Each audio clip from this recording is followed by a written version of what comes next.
Olá!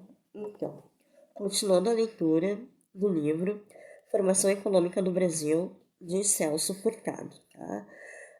Eu estou lendo a parte 1, que é Fundamentos Econômicos da Ocupação Territorial.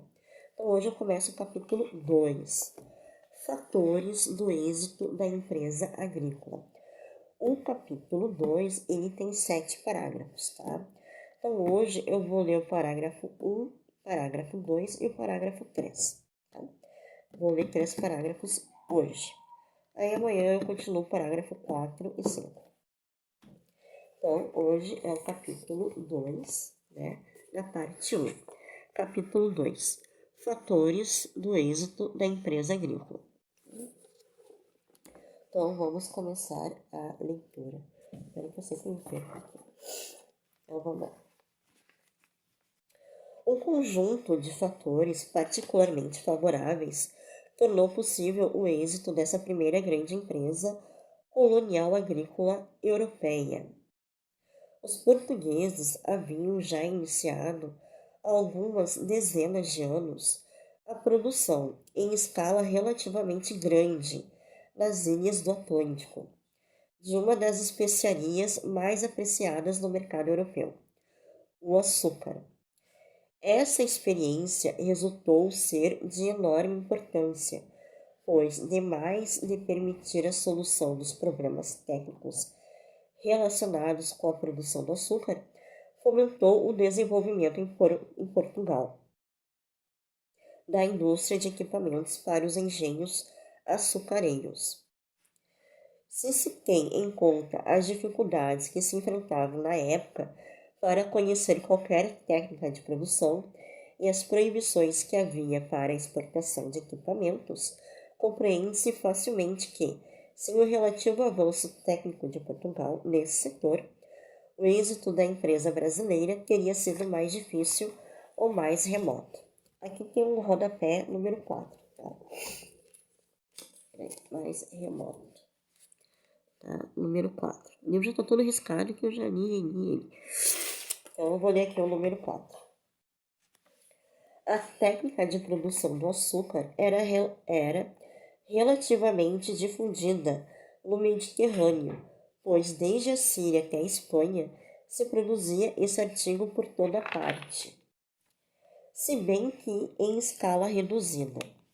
Contudo, a produção de um artigo de primeira classe, como o que se obtinha em Chipre, envolvia segredos técnicos. O fato de que haja referência a um genovês como principal produtor na madeira indica que os italianos, na época, senhores da produção e do comércio do açúcar, estiveram presentes na expansão agrícola das ilhas portuguesas do Atlântico. Os segredos da técnica de refinação foram conservados muito mais zelosamente, ainda em 1600. Foram conservados muito mais zelosamente. Ainda em 1612, o Conselho de Veneza.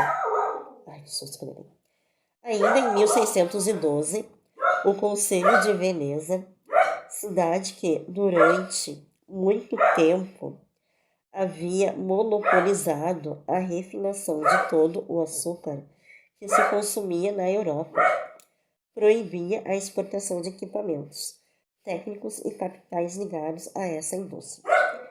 Veja-se Noel Dear, The History of Sugar, Londres, 1949, tomo 1, página 100 e tomo 2, página 452. Deixa eu ver se eu consigo mostrar aqui. Levei um susto com meu cachorro aqui. Veja-se Noel Dear, acho que é Dear, The History of Sugar, acho que é assim que se pronuncia, não sei. Tá? Londres, 1949.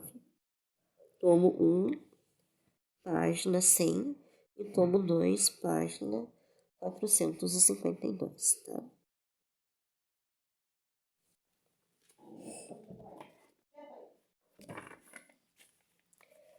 A significação maior da experiência das ilhas do Atlântico foi possivelmente no campo comercial. Tudo indica que o açúcar português inicialmente entrou nos canais tradicionais controlados pelos comerciantes das cidades italianas. A baixa de preços que tem lugar. Tudo indica que o açúcar português inicialmente entrou nos canais tradicionais controlados pelos comerciantes das cidades italianas. Tem um rodapé, tem o número 5 aqui, tá? Cidades italianas. Deixa eu marcar aqui uma corzinha para não me perder. Eu esqueço. Ó, tudo indica, né, que os portugueses começaram a exportar açúcar pelas cidades italianas. Tá? Então tem o número 5 aqui, ó. Tem o número 5 pequenininho ali. E o número 5 tá aqui, tá? Tá aqui o número 5. O fato de que hajam surgido refinarias fora de Veneza na época em que se expande a produção portuguesa, em Bolonha, por exemplo, a partir de 1470, pareceria indicar a ruptura do monopólio dos venezianos por essa época. A forte queda de preços que se observa no último decênio do século talvez seja uma consequência da passagem de um mercado de monopólio para um de concorrência. Voltando para o parágrafo 2. A baixa de preços que tem lugar no último quartel do século XV leva a crer, sem embargo, que esses canais não se ampliaram na medida requerida pela expansão da produção. A crise de superprodução dessa época indica claramente que nas áreas comerciais estabelecidas tradicionalmente pelas cidades mediterrâneas, o açúcar não podia ser absorvido senão em escala relativamente limitada. Ocorre, entretanto, que uma das consequências principais da entrada da produção portuguesa no mercado fora a ruptura do monopólio que mantinha os venezianos no acesso às fontes de produção. Desde cedo a produção portuguesa passa a ser encaminhada em proporção considerável para Flandres. Quando em 1496 o governo português, sob a pressão da baixa de preços, decidiu restringir a produção, a terça parte desta já se encaminhava para os portos flamengos. Aqui tem o número 6, tá? Portos flamengos. Tá? Número 6. E o número 6 está aqui, tá? Que eu vou ler aqui. Rodapé. Dom Manuel I fixou em 1496 a produção máxima em 120 mil arrobas, das quais 40 mil para Flandres, 16 mil para Veneza, 13 mil para Gênova, 15 mil para Chios e 7 mil para a Inglaterra. Henrique da Gama Barros, História da Administração Pública em Portugal, Lisboa, 1777.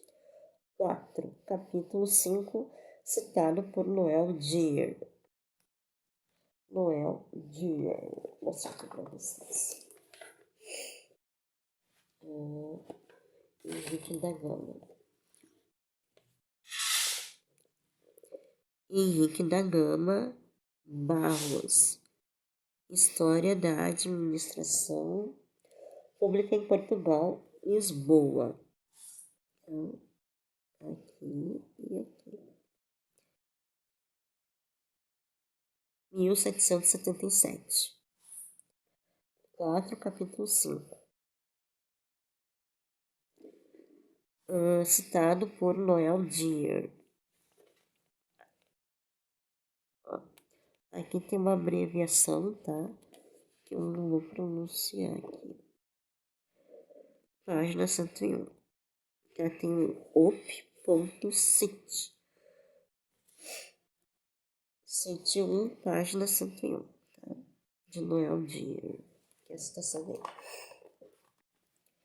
Parágrafo 3 agora.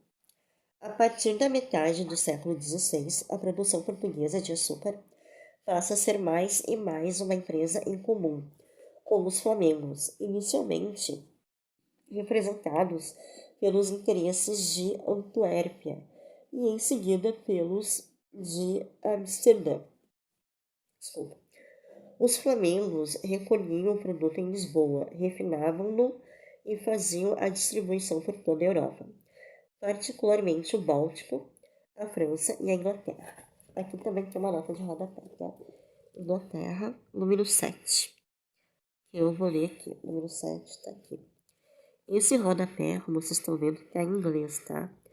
Tem a tradução lá na página 337, no apêndice, que eu vou ler em português. Aqui está em inglês. Tá? Em português, deixa eu pegar aqui. Página 7, está aqui. Assim.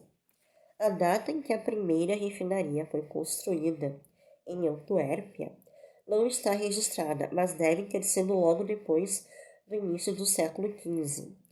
Por volta de 1550, havia 13 refinarias, e em 1556 chegavam a 19. Depois do fechamento forçado das refinarias de Antuérpia, o comércio continental deslocou-se para Amsterdã. A